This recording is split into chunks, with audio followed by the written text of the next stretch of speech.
Okay, so here's the solutions for the practice questions number 1, 2, 3, and 4.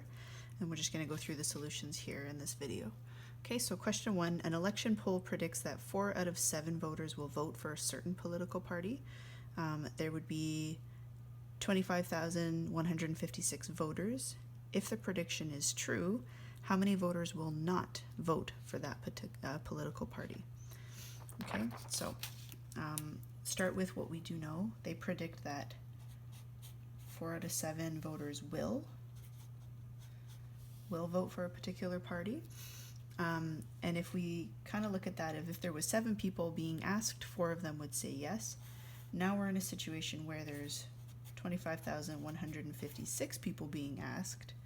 We want to know how many then would say yes, right? So this is kind of going back to our rates and our ratios and our equivalent fractions and everything like that.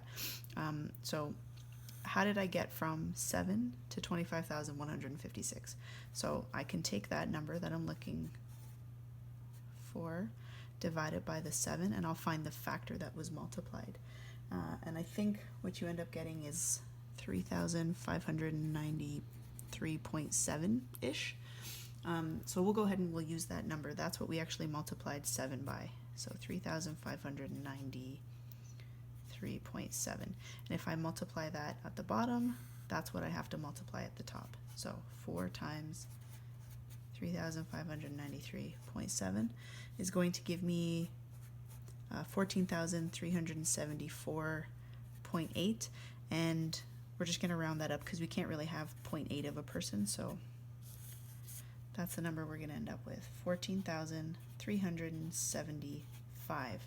Okay, so there's our equivalent fraction. If 4/7 would vote for the party, 14,375 would vote for the party out of that many people being asked.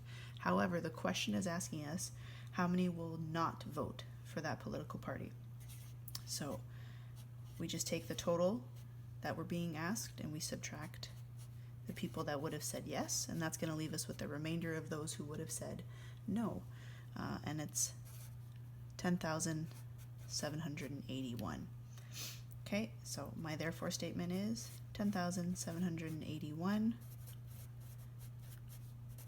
would not vote for that party. Okay, so question 1.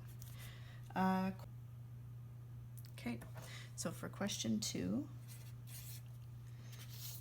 the question is asking us to play a board game. Misty and Shane roll a die labeled 1 to 6. The person with the greater number will go first. Misty rolls a 4. We need to find out what is the probability that Misty will go first. Okay, so if I write down what I know that Misty rolled a 4, which is a good number. So for her to go first, Shane is going to have to roll a 1, a 2, or a 3. If he rolls a 4, then they're rolling again, and we don't actually know the probability then of her going first. So he needs to roll a 1, 2, or 3 for Misty to go first. Okay, so if I look at that as a possibility, it's 3 out of 6. Okay, that he could roll something less that lets her go first. 3, 6 can be simplified to just 1/2, or 0.5, or a 50% chance. So she has a 50% chance that she's going to go first. Okay, and then question B is asking us what is the probability that they will get the same number and then have to roll again? So what's the probability that Shane is going to roll just a number 4 and then they have to roll again because they've got the same number? So for him to roll a 4, that's a 1 out of 6 possibility. 1 out of 6, if we look at that as a decimal, is 0.16 repeated, or 16.6 repeated percent chance. Okay, so the probability that they'll get the same number is about a 16.6% chance, or 1 out of 6 probability. Okay, so for number 3, light bulbs from a production line were tested. Of the 150 bulbs tested, 7 were defective. What is the probability of a bulb not being defective?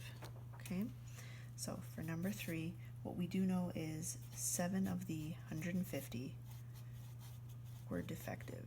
Okay, that's the information that we know.